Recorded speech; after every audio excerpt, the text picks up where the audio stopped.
Naging mainit na usapin sa social media nitong nagdaang linggo ang joke ni Vice Ganda sa kanyang co-host na si Ann Curtis sa It's Showtime na may kinalaman sa kanyang endorsement sa fast food chain na McDonald's. Para sa mga huli sa balita, nabanggit ni Ann ang pinakabagong slogan ng McDo nitong January 20 dahil sa biro ni Vice, bagay na ikinabahala ng aktres.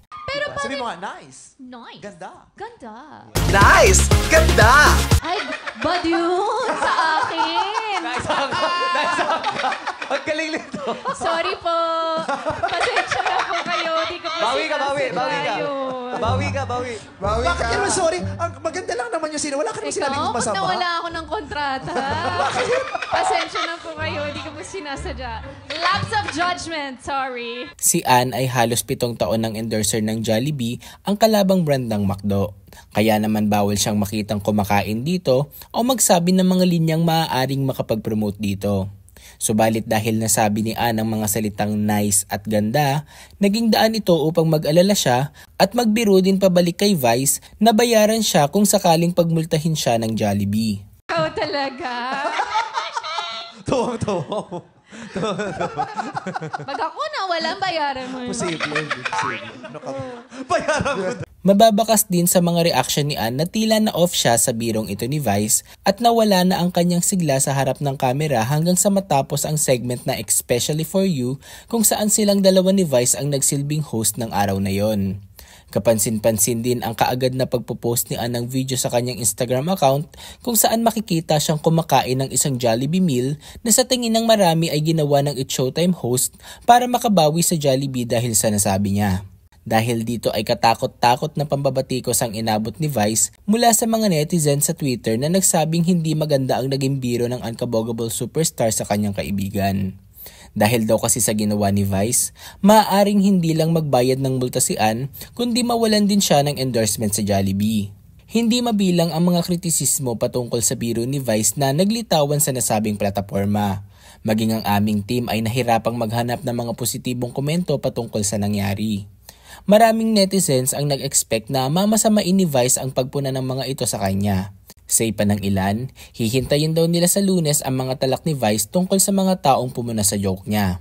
Subalit pagsapit pa lamang ng January 21, linggo ng umaga, ay inawat na ni Ann ang mga galit na netizens at ipinaliwanag na okay silang dalawa ni Vice. Tweet ni Ann, "Morning everyone! Guys, kalma! No need for such negative energy. Vice and I are fine. It was a lapse of judgment on both sides. At least we can move forward and be careful.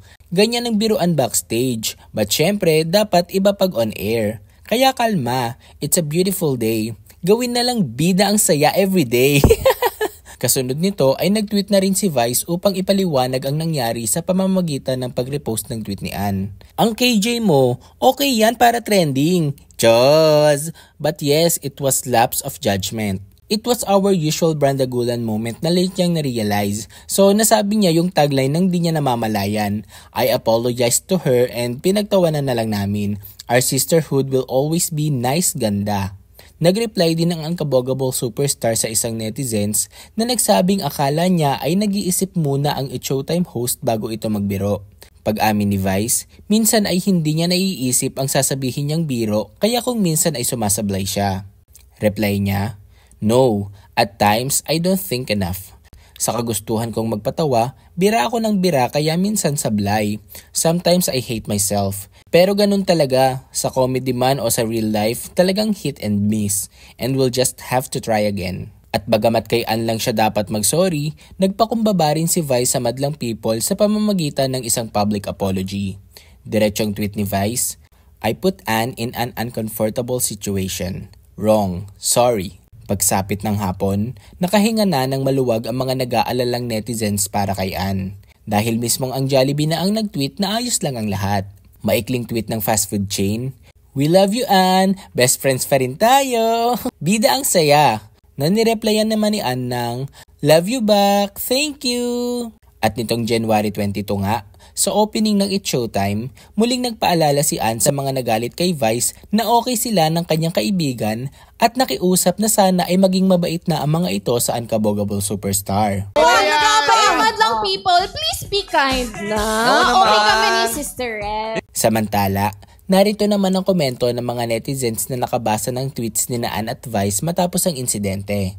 But syempre iba dapat on air. Ang dami na ni Vice na biro na in my opinion, medyo may pagka-tone deaf na. Lalo na sa mga mag-ex dun sa segment nila. Pilit niyang ikinokorek yung bawat sitwasyon na ang dapat lang naman niyang gawin ay makinig lang sa kanila and just acknowledge. The way this issue backfired on Vice's ass and became more of a Jollibee endorsement kasi mas nainis tayo sa kanya.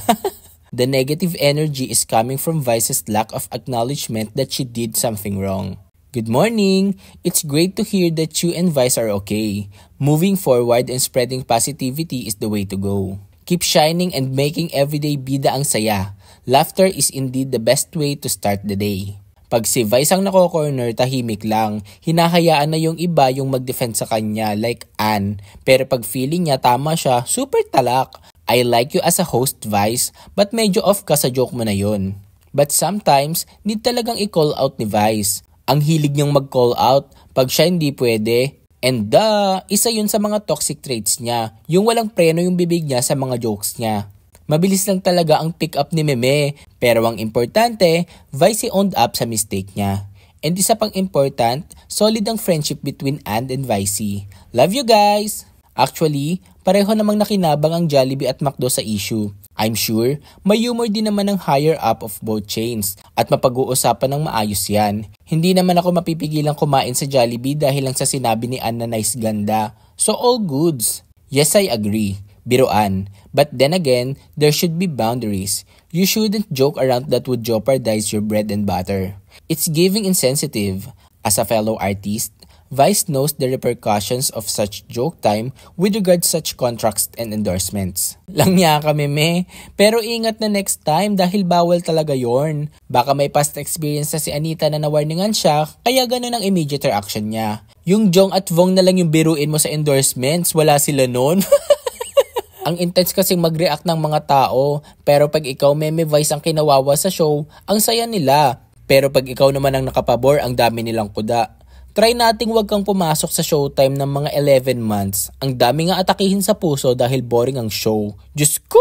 Wala ka sa lugar, Vice. Sa super desperate mong magpatawa dahil sa'yo, possible pa na mawalan si Ann ng trabaho. My gosh! Ingat-ingat ka din. Matuto kang promeno. Thank you Lord, everything's fine. Ingatan niyo po ang isa't isa. Hindi namin kakayaning makita o magka-issue na magkaaway kayong dalawa. Mahal kaya namin kayo. Pagdating sa trabaho at kabuhayan ng tao, mas maganda na wag siyang ilagay sa alanganing sitwasyon. I get you, Meme. Pag yung biroan din namin mag-friends ay marinig ng public, I'm sure maraming magagalit. People should try putting themselves on your shoes. Vice Ganda and Ann Curtis's friendship is the epitome of sisterhood. I just want you to know that you guys make me happy every day. Love, love, love! Stop the hate. Continue the bardagulan. Ang OA lang ng mga people, hindi naman friend. Mas nakakatawa kaya yung below the belt jokes pag friends. Kasi alam nyo naman at the end of the day na hindi siya meant like that. Masyadong entitled sa need mag-sorry sa public ha? Day! Wala siguro mga friends. Why do I feel nagaslighted pa si Ann here? You were the one who asked her to say nice ganda, so it was intentional. Okay na yung nag-sorry ka, pero please state facts and own to your mistake. We'll still support you. Ang dami talaga mga OA na mga woke. Echos, kalma, ganyan ang friendship. Regular menu na ang bardagulan, then tawanan after. Nag-apologize na pareho.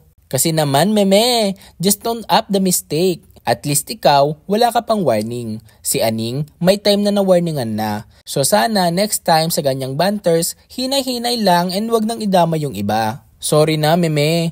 Concern lang naman kami kay Ann. Since mukhang okay na naman at wala namang consequences, panatag na ang loob ko. Ewan ko lang sa iba dyan. Natawa lang ako kasi hanggang sa pagpo-post, bulol pa rin si Ann Curtis. Biruan, naging biriun. Bida ang saya kay Ann Curtis. Yung ibang tao ang na-offend kahit hindi naman sila ang concerned party. OA lang na mga tao just to justify their hate. Sila lang din ang nangi-stress sa mga sarili nila. Okay lang yan, Vice Ganda. Ganun talaga. Bawi na lang ulit. Mwah. We love you, Meme. Di mo kailangan mag-explain. It takes courage to admit when things don't go as planned. Keep pushing forward and learn from each experience. Your resilience is admirable. OA ang Jollibee kapag pinagmulta nila si Miss Ann dahil sa nice ganda. Una, noontime show yun na madalas na may biruan at situation ng mag-ex-couple ang topic. Pangalawa, ang kabiruan niya ay si Vice Ganda. Pangatlo, hindi naman original na tagline ng McDo ang nice ganda, kundi love ko to. Medyo huli ako sa balita. It takes courage and humility to admit your mistakes. Accept and learn from it. If others won't get your point at patuloy nilang hahanapan kayo ng malinian, sila na ang may problema at hindi kayo. Cheer up, meme! It's okay, meme. Comedy and live TV are a tricky combo. Sa Saturday Night Live nga, lagi din silang may lapses. Mas na-accentuate lang dito kasi both you and Ann are two of the Philippines' biggest stars. Don't beat yourself up for it. At the end of the day, friends pa rin kayo ni Ann. Correct, moms. Ganun sa totoong buhay. Nagkakamali tayo minsan at nakakapagbitiw ng salita na hindi dapat. Pero syempre, we need to try again to be a better person tomorrow. Sa sobrang kagustuhan mong sumaya ang lahat, ibinibigay mo lahat. Then pag nagkamali ka, tatalikod din silang lahat sa'yo. Yeah, I'm past that scene of life. Ayoko na ring bumalik. Learn from it. Hindi naman habang buhay stick tayo sa ganyang mindset. Much better pa rin we think muna before we speak something para walang naapektuhan at nasasaktang ibang tao, lalo na yung malalapit sa'yo. I'm proud of you. You're still good for me. Everyone makes mistakes sometimes. What really matters is your willingness to accept those mistakes and use them as a key to improve every day. Keep going, Vicey! Actually, kaya kita love kasi ikaw yung definition ng raw pagdating sa comedy. Alam ko na wala kang ibang intention kundi magpatawa. Lalo na kay Ate Ann, sure ako na wala kang bad intention sa nangyari. Love you, Ate Vice! A wise person knows that every failure or mistake is an opportunity to learn and be better. Ang kaibahan ng mga kagaya ni Vice, hindi na siya takot magkamali at natututo siya sa mga ganun. Nakakainggit ang mga taong mataas na ang maturity kagaya ni Vice. It's okay, Vicey. At least you acknowledge your mistakes and you already apologized to Ann. That's it. Tapos na. Bumabawi ka rin naman agad eh. No one's perfect. Love you! Napansin ko rin kahapon na ang off ng mga banat mo. Medyo sumobra. Not the usual kulitan or bardagulan. Sana lang wag masyadong offensive ang mga jokes. Alam mo namang maraming nakabantay sa'yo. Hinihintay lang na magkamali ka para umatake. It's okay, meme. Minsan may time talaga na nagkakamali tayo, na hindi naman natin sinasadya talaga. Ingat na lang po next time, lalo na po pag naka-live po kayo. You know naman marami pong mata at tenga na nagbabantay po na magkamali po kayo. Love you, Meme Vice. Owning up to your mistake is a courage and Ann Curtis handled the situation so gracefully. Such a good tandem and friendship. Love you both. You, acknowledging your mistake and humbly saying that you're sorry is worth all the love and respect, Meme. Love you po. We love you and Ate Ann dearly. Kay Ann lang siya may pagkukulang, hindi sa mga keyboard warriors dito. She acknowledged yung mali niya and apologized privately and publicly. Manahimik na yung mga walang ambag sa buhay ni Vice at ni Ann. Find a life. Hindi pa nga kami nakaka-move on kay Jessica Soho issue, dumagdag na naman to. Tapos magsusorry in the end. Making other feels uncomfortable is really your thing. Period. Matanda ka na. I hope you learn the hard way this time. Ika nga, think before you speak. I love you, Meme. Next time, be careful na lang po. Lalo na pag alam mo na may contract ang i-joke mo. Thank you for admitting that you are wrong. You set a good example for others to admit when they are wrong and apologize for their actions. Love you both. To you, Vice Ganda, minsan kailangan mo din pong isipin yung mga joke na bibitawan or sasabihin mo po. Alam mo naman pong masama yun, pinasabi mo pa. Pero kapag iba yung may mali, grabe kang mag-react. So sad para kay Ate Ann. Hindi mo deserve yung nangyari sa'yo, Ate Ann. A simple sorry means everything. Good to know na aware ka na may mga flaws ka din na need baguhin. Pero ang mahalaga, humingi ka ng kapatawaran. Sapat na yun. Hindi lahat kayang humingi ng sorry. Kaya salamat, Meme. Basta be careful next time. Dun lang ulit tayo sa Happy Bardagulan. Next time po kasi kapag alam ng mali, wag na lang po nating sabihin. Close na lang natin yung mouth. Alam naman natin na si Ann ay endorser ng isang tapos nilito pa.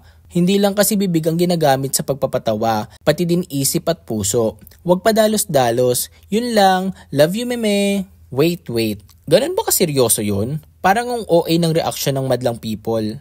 Miss Vice Ganda, we've been waiting for your sorry since yesterday. We hope it won't happen again. Don't let other people hate you for a long time. We know that nobody is perfect. You've worked hard to reach your status now. Don't let one mistake ruin your career. Don't feel sorry, Vicey. Hindi mo kasalanan na lutang ang kabanter mo. Dapat alert din sila. Kita namin ang effort mo para maging buhay ang segment. Sana, same energy din ang ibigay nila. Inamin nyo po ang pagkakamali nyo and yun yung importante. Nagkakamali po tayo dahil tao tayo. Kung meron mang ayaw tumanggap ng apology nyo, pwede na silang umakyat doon kay Lord. I love you, meme! Mga kapamilya, anong masasabi nyo sa balitang ito? Pag-usapan na natin yan sa comment section. I-like at i-share nyo na rin ang video na ito upang mapanood pa ng mas marami nating mga kapamilya. Mag-subscribe na rin kayo sa aming YouTube channel at huwag nyo kalimutang pindutin ang notification bell upang hindi kayo mahuli sa mga latest kapamilya updates. Salamat!